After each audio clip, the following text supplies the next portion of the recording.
through the online system, pwede na ho nila i-renew ang kanilang lisensya. This is the first of its kind, no? Hindi pa ho nagagawa to ever. So, dito natin sisimulan.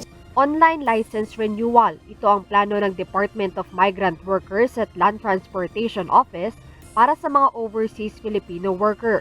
Kahapon June 7, pumirma ang DMW at LTO ng isang Memorandum of Agreement kaugnay sa Overseas Filipino Workers Driver's License Renewal Program.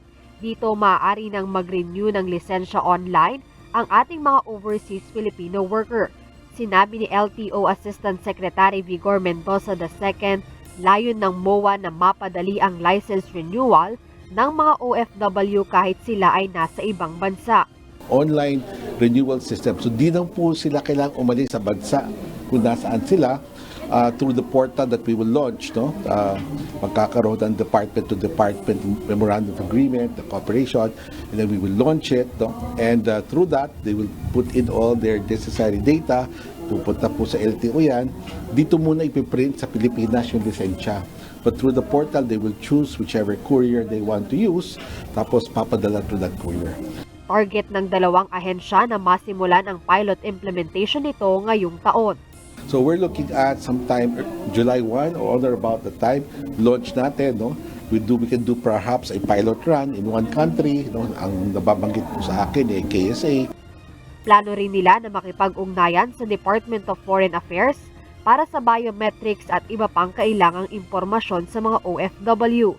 Samantala, lumagdari ng DMW ng kasunduan kasama ang Department of the Interior and Local Government kung saan plano ang pagpapatayo ng OFW Help Desk sa bawat local government units. Layon ng nasabing kasunduan na mailapit sa ating mga kababayan ang serbisyo ng ahensya na kanilang kailangan.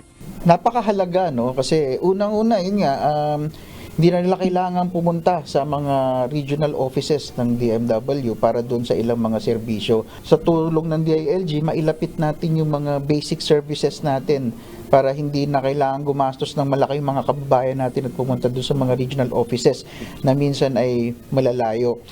Dagdag ni DMW Assistant Secretary Jerome Alcantara, pag-uusapan pa kung sino at ilang personnel ang kinakailangan para sa mga itatayong help desk.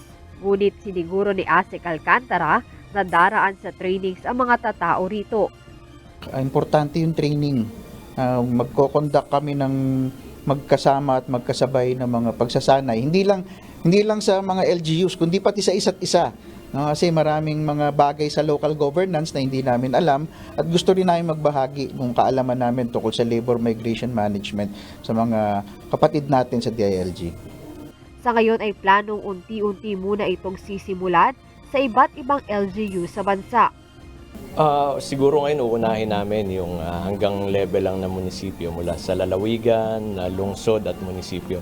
Pagka naorganisa na ito at nakita namin well-functioning na, baka umpisahan namin yung mga barangay naman. Medyo may karamihan kasi. Jed Neresina, UNTV News and Rescue. Diyos ang aming sandigan, serbisyo publiko ang aming pinahahalagahan.